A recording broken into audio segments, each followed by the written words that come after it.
Sidang yang rahimakumullah, alhamdulillah persis hari ini kita berada di tanggal 27 Rajab 1447 Hijriah.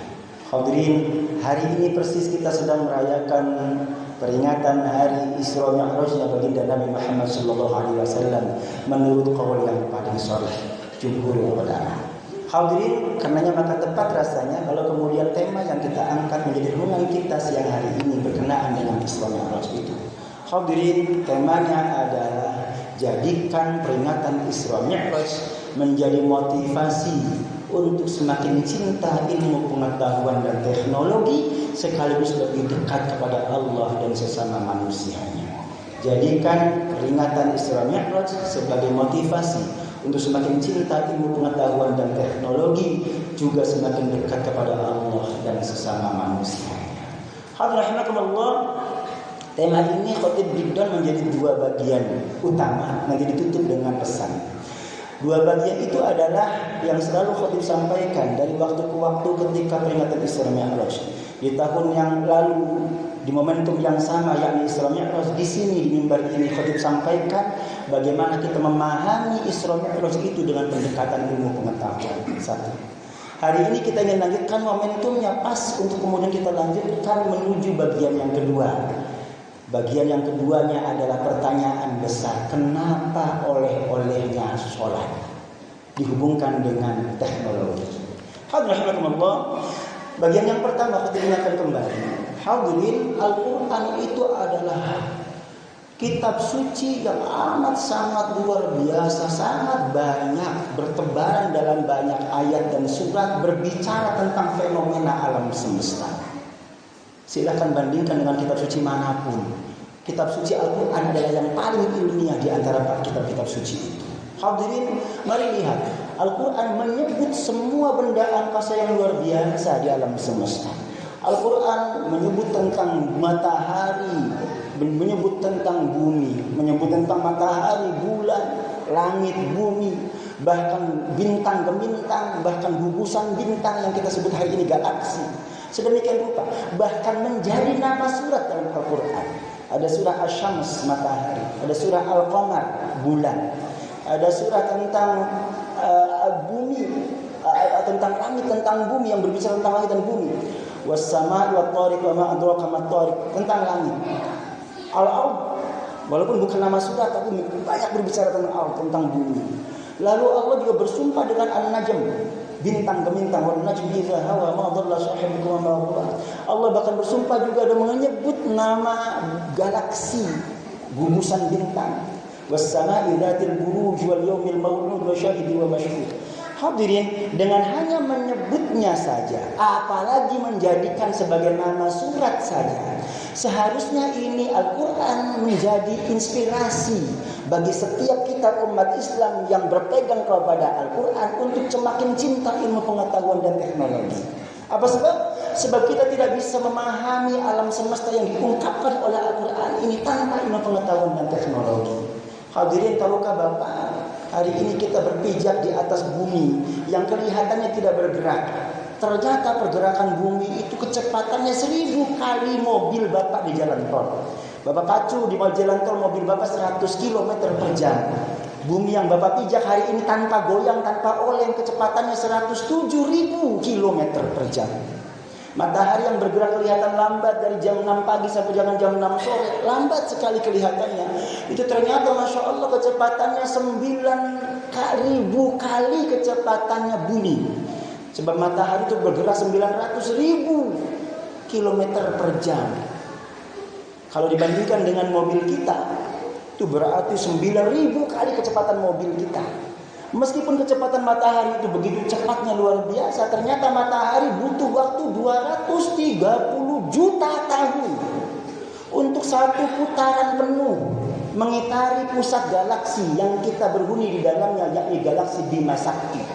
Padahal hari ini kita tahu bahwa Bima Sakti itu hanya satu di antara miliaran galaksi dalam satu wadah namanya universe. Di atas universe ada multiverse, ada dunia lain, dimensi lain yang begitu luar biasa besarnya.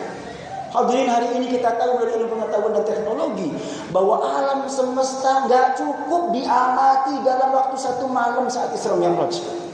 Apa sebab? Sebab kita butuh waktu. Meskipun dengan kecepatan tinggi, kecepatan cahaya, kita butuh waktu 93 miliar tahun kecepatan cahaya untuk sampai dari ujung ke ujung semesta jagat raya ini. Hadirin, sedemikian luar biasanya. Alam semesta begitu luasnya. Maka kalau kemudian kita terapkan dalam konteks Isra Mi'raj, baginda Nabi Sallallahu Alaihi Wasallam naik ke langit yang ke-7 sampai Sidratul Muntaha dalam waktu hanya semalam saja. Dalam perspektif ilmu pengetahuan kita nggak ketemu jawabannya. Bukan mustahil, tapi itu beyond our imagination. Itu melampaui batas imajinasi dan melampaui batas akal kita. Bukan irasional, bukan tidak rasional, tapi suprarasional, di atas akal kita. Hadirin rahimakumullah. Nabi Sallallahu Alaihi Wasallam Isra Mi'raj dalam waktu kurun bahkan sepertiga malam, setengah malam saja. Sementara semesta alam ini luar biasa luasnya. Bagaimana memahaminya? Dulu di tahun yang lalu Khatib pernah sampaikan ada satu pendekatan. Al-Quran menyebutkan bahwa kecepatan malaikat itu berbeda dengan kecepatan kita. Benar kecepatan cahaya karena malaikat tercipta dari cahaya. Tapi cahaya malaikat kecepatannya jauh lebih tinggi daripada kecepatan kita di dunia. Surahnya satu di antaranya adalah menyebutkan surah As-Sajdah, surah ke-32 ayat yang kelima. Allah menyebutkan yudabbirul amra minas sama'i ilal ardh. Allah mengatur urusan dari langit dan bumi, atau malaikat juga mengatur urusan dari langit dan bumi. Tsumma ya'ruju ilaihi, kemudian dia mi'raj kepada Allah fi yaumin kana miqdaruhu alfa sanatin mimma ta'uddun. Satu harinya malaikat setara dengan 1000 tahunnya kita di dunia. Redaksinya menggunakan mimma ta'uddun, sebanding dengan perhitungan waktu kalian, kali 1000. Tapi hadirin, khatibnya hitung secara matematis. Ternyata kalaupun dikali 1000, dikali 8 jam satu malam, belum kemana-mana. Kalau tidak kali 1000, itu kecepatan Nabi kalau 8 jam semalam misalnya, itu baru melewati Mars. Tapi kalaupun dikali 1000, ternyata baru melampaui Pluto, Merkurius, Venus, Bumi, Mars, Jupiter, Saturnus, Uranus, sampai Pluto, ujungnya Pluto. Baru lewat Pluto itu semalam. Kalaupun dikali 1000, nggak ketemu jawabannya. Lalu bagaimana kita menemukan jawaban yang lain? Ada di surah yang lain. Surah yang kedua adalah surah Al-Ma'arij. Nama suratnya istimewa, Ma'arij, Mi'raj, tangga-tangga. Surah Al-Ma'arij, surah ke-70 ayat yang keempat. Allah menginformasikan kepada kita bahwa malaikat ternyata tidak sama juga kecepatan antar malaikat. Ada yang cuma 1000 bandingannya dengan waktu kita. Tapi ada yang lebih tinggi lagi, kecepatannya adalah 50.000 kali kecepatan kita. Ta'rujul malaikat wa ruhu ilaihi. Malaikat dan ar-ruh, malaikat Jibril mi'raj kepada Allah Subhanahu wa taala fi yaumin, dalam satu hari, kana miqdaruhu khamsina alfa sanah. Ukurannya setara dengan 50.000 tahun. 50.000 tahun itu perbandingan. Di sini tidak disebutkan mimma ta'uddun, tidak setara dengan ukuran kalian. Tapi perbandingannya 1 banding 50.000. Khatib kemudian menghitung, hadirin.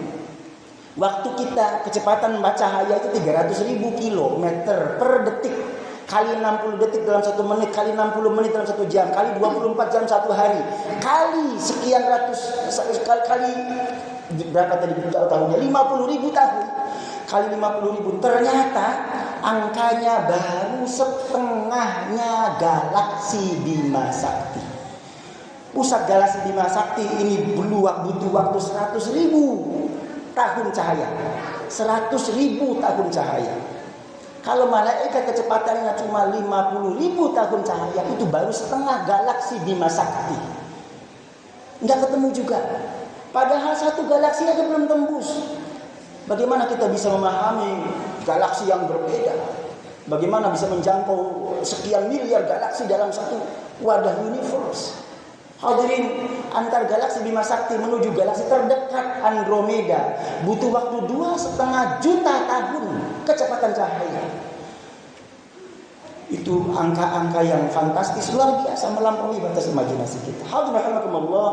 Lalu inilah titik temu antara pendekatan ilmu pengetahuan dan teknologi untuk kemudian dihubungkan dengan kenapa oleh-olehnya sholat.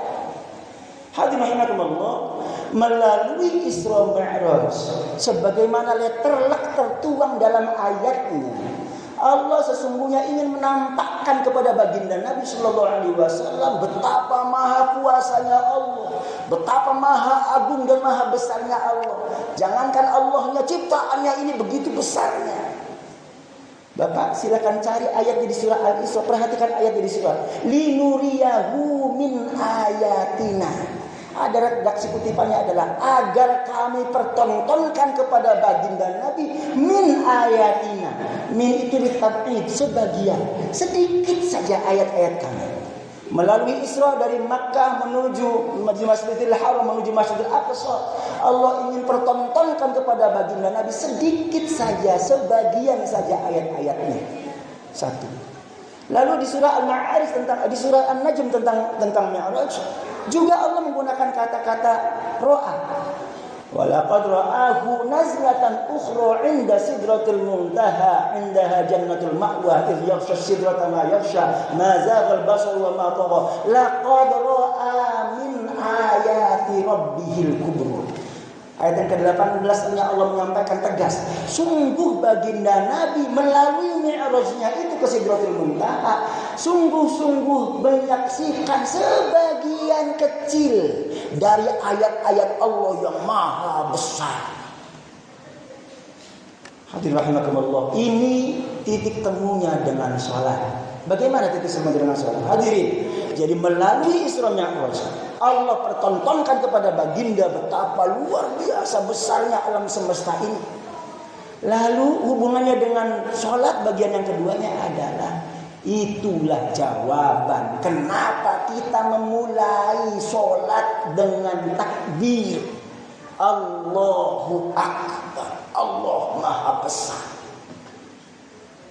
Sebab sholat itu definisinya adalah aqwalul af'alul muftatahatun bitakbir wa mukhtatammatun bitaslim, diawali dengan takbir, diakhiri dengan salam. Itu jawaban kenapa kita diperintahkan untuk salat. Itu jawaban kenapa Isra Mi'raj oleh-olehnya salat. Hai manusia, setelah kalian saksikan betapa besarnya kekuasaan Allah di atas alam semesta ini, Sang Pencipta alam semesta jagat raya ini, maka jangan pernah kalian membanggakan, menyombongkan diri kalian. Agungkan Allah semata. Allahu Akbar. Tunduk patuhlah kalian kepada Allah Subhanahu wa taala. Sujudlah kalian kepada Allah Subhanahu wa taala. Itulah kenapa sholat menjadi oleh-oleh Isra Mi'raj. Hadirin rahimakumullah. Ini praktek sholat bagian pertama, takbir Allahu Akbar. Mari kita perhatikan sedikit saja, beberapa poin saja dari sholat. Ketika kita kemudian setelah takbir baca doa iftitah, inni wajjahtu wajhiya lilladzi fataras samawati wal ardh. Aku hadapkan wajahku di hadapan Zat Pencipta langit dan bumi. Kenapa langit dan bumi? Kenapa bukan pencipta manusia? Sebab memang melalui Mi'raj, Isra dan Mi'raj, Allah pertontonkan kepada baginda Nabi betapa luar biasanya ciptaannya Allah langit dan bumi. Itu sebab ketika kita membaca doa iftitah yang kita sebut langit dan bumi, inni wajjahtu wajhiya alladzi fataras samawati wal ardh hanifan musliman wa ma ana minal musyrikin. Aku tunduk patuh kepadamu ya Allah. Dua. Ketika kemudian kita ruku', yang kita baca subhana rabbiyal azim wa bihamdi. Maha suci Allah yang maha agung. Kita mengakui ketika kita tunduk ruku di hadapan Allah Subhanahu wa taala, kita mengakui tidak ada yang lebih agung dari apapun, Allah semata saja. Tiga. Keempat, ketika kita sujud, yang kita baca subhana rabbiyal a'la wa bihamdi. Ketika kita meletakkan bagian tertinggi dari anggota tubuh kita, kepala sejajar dengan kaki kita, paling rendah di antara yang rendah di antara tubuh kita, sejajar dengan kaki, kita mengakui yang maha tinggi hanyalah Allah Subhanahu wa taala saja. Hadirin, maka dari sisi spiritual ini pesan yang luar biasa. Hai manusia, kalau kalian sudah menyaksikan betapa kuasanya Allah atas semesta jagat raya ini, maka tundukkan dirimu di hadapan Allah Subhanahu wa taala. Ini spiritualnya. Yang kedua ada sosialnya, Bapak. Pesan akhirnya adalah pesan sosialnya. Hadirin, kalau kalian memulai sholat dengan takbir, takbir itu dari kabbaro yukabbiru takbiron, maka agungkan Allah saja. Jangan pernah kalian mengagungkan diri kalian di hadapan sesama manusia. Jangan pernah takbir berubah menjadi takabbur. Takbir mengagungkan Allah, takabur mengagungkan diri sendiri, mengecilkan yang lain. Naudzubillah. Jangan pernah ada muslim yang takabur. Sebab selayaknya kita hanya takbir mengagungkan Allah Subhanahu wa taala saja. Hadirin, begitu juga dengan sujud. Tidak ada yang lebih tinggi dari apapun Allah semata. Lalu akhiri tutup dengan salam. Salatnya ditutup salam-salam. Hai manusia, kalau kalian mengakui tidak ada yang mulia di hadapan Allah Subhanahu wa taala, semua kalian sama, maka tebarkan kedamaian kepada kanan dan kirimu. Tebarkan kepada kedamaian kepada siapapun di sekitarmu. Assalamualaikum warahmatullahi wabarakatuh. Assalamualaikum warahmatullahi wabarakatuh.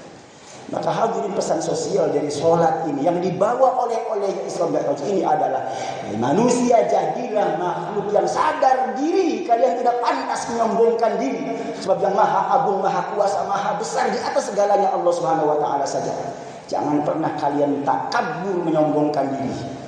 Sebaliknya, jadilah orang yang senantiasa takbir mengagungkan Allah Subhanahu wa taala dan mengerdilkan diri sendiri.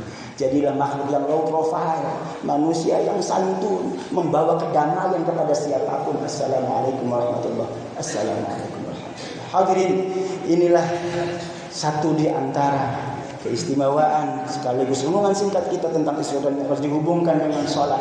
Semoga kalian peringatan Isra dan Mi'raj setiap tahun kita peringati, bukan saja sekedar seremoni, tapi benar-benar penuh nilai, penuh makna yang kita emban, yang kita tanamkan dalam hati sanubari untuk kemudian kita amalkan dalam kehidupan sehari-hari. Jangan ada di antara kita yang menyombongkan diri. Insya Allah semakin damai, semakin uyub, semakin rukun jamaah kita, masyarakat kita. Insya Allah semakin cinta Allah kepada kita semua, karena kita saling menyayangi, saling mengasihi, saling cinta satu sama lain dengan sesamanya. Amin ya Allah.